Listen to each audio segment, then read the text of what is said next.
क्या आपने कभी सोचा है कि वो जमाना कैसा होगा जब पैसे ही नहीं होते थे, न कोई सिक्का, न कोई नोट और न ही कोई डिजिटल वॉलेट। तब लोग कैसे जीते थे, कैसे खरीदते थे चीजें, कैसे तय होता था कि गेहूं के बदले कितनी मछली सही रहेगी या दूध के बदले कितने केले। दोस्तों, इंसान का इतिहास सिर्फ सभ्यता और तकनीक का इतिहास नहीं है, बल्कि ये उस सफर की कहानी भी है जिसमें उसने कीमत का मतलब सीखा। आज हम आपको ले जाएंगे उस दौर में जहाँ न कोई रुपया था, न डॉलर और न ही क्रिप्टो करेंसी, जहाँ इंसान के पास बस था भरोसा और लेन देन करने का अजीबोगरीब तरीका। नमस्कार दोस्तों, मैं हूँ आपका दोस्त और स्वागत करता हूँ इस रहस्यमयी यात्रा में। अब सोचिए, आपकी आंख एक ऐसी दुनिया में खुलती है जहाँ आपको जूते चाहिए लेकिन आपके पास पैसे नहीं है। तो आप क्या करोगे? आप अपने पास जो है वही दोगे। हो सकता है आप जूते के बदले 2 मुर्गियाँ दे दो या फिर गेहूं की बोरी। यही था इंसान का पहला बिजनेस सिस्टम, बार्टर सिस्टम, यानी वस्तु विनिमय। लेकिन इसमें सबसे बड़ा सवाल यह था कि जूतों वाला कब तक इंतजार करेगा किसी मुर्गी वाले का, और अगर उसे मुर्गी की जरूरत ही नहीं है तो आपका सौदा अधर में लटक जाएगा। इसीलिए इतिहासकार मानते हैं कि ये सिस्टम टिकाऊ नहीं था। अब सवाल यह है कि फिर इंसान ने पैसों की खोज कैसे की? दरअसल धीरे धीरे लोगों ने ऐसी चीजें चुननी शुरू की जिनकी सबको जरूरत पड़ती थी, जैसे नमक, अनाज, धातु और यहाँ तक कि सीप। जी हाँ, समुद्र के छोटे छोटे शंख कभी मुद्रा हुआ करते थे। सोचिए वो जमाना कैसा होगा जब जेब में सिक्कों की जगह सीपियां खनकती होंगी। लेकिन असली बदलाव तब आया जब इंसान ने धातु खोजी। सोना और चांदी की चमक सिर्फ सुंदरता नहीं थी, बल्कि भरोसे का प्रतीक भी बन गई। इसी भरोसे ने जन्म दिया पहले सिक्कों का। लिडिया, आज का तुर्की, वो जगह थी जहाँ करीब 600 ईसा पूर्व दुनिया का पहला सिक्का ढाला गया। उस वक्त शायद किसी ने सोचा भी नहीं होगा कि ये छोटी सी चमकती चीज आने वाले हजारों सालों तक इंसान की जिंदगी को नियंत्रित करेगी। भारत भी इस कहानी में पीछे नहीं था। हमारे यहाँ 6ठी शताब्दी ईसा पूर्व में पंच चिह्नित सिक्के बनाए गए। इन पर भगवानों, जानवरों और प्राकृतिक चिन्हों की मुहर होती थी। यही थे असली भारतीय रुपए के दादा। लेकिन एक नया सवाल उठता है, जब सिक्के थे तो फिर नोट क्यों बने? इसका जवाब है चीन। करीब 7वीं सदी में चीन ने पहली बार कागज को पैसा बना दिया। सोचकर देखिए, जब दुनिया धातु पर भरोसा कर रही थी तब चीन के व्यापारी कागज पर भरोसा कर रहे थे। यही आइडिया धीरे धीरे दुनिया में फैला और आज हर जेब में नोट नजर आता है। लेकिन आप जानते हो कि आज हम जिन पैसों पर आंख मूंद कर भरोसा करते हैं, उनकी असली कीमत सिर्फ कागज और स्याही है। उनकी असली ताकत है भरोसा। बैंक और सरकार कहती है कि इस नोट की कीमत है और हम मान लेते हैं। अगर कभी लोग इस भरोसे को तोड़ दें तो पैसों का पूरा खेल खत्म हो सकता है। और अब देखिए वक्त का पहिया कैसे घूम गया है। कभी मुर्गी और गेहूं के बदले सौदे होते थे, आज बिटकॉइन और डिजिटल वॉलेट में करोड़ों का लेन देन हो रहा है। फर्क सिर्फ इतना है कि पहले भरोसा पत्थर, सीप और धातु पर था, अब भरोसा कंप्यूटर के कोड पर है। लेकिन सवाल अब भी वही है, क्या सच में पैसा हमें कंट्रोल करता है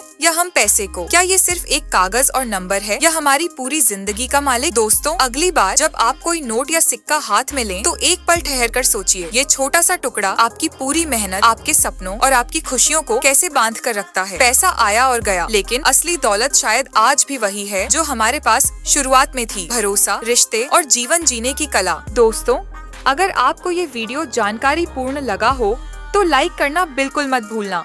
कमेंट करके बताइए आपको कौन सा फैक्ट सबसे ज्यादा अमेजिंग लगा। और ऐसे ही नॉलेज भरे वीडियोस देखने के लिए श्रिया फैक्ट जोन को सब्सक्राइब जरूर करिएगा।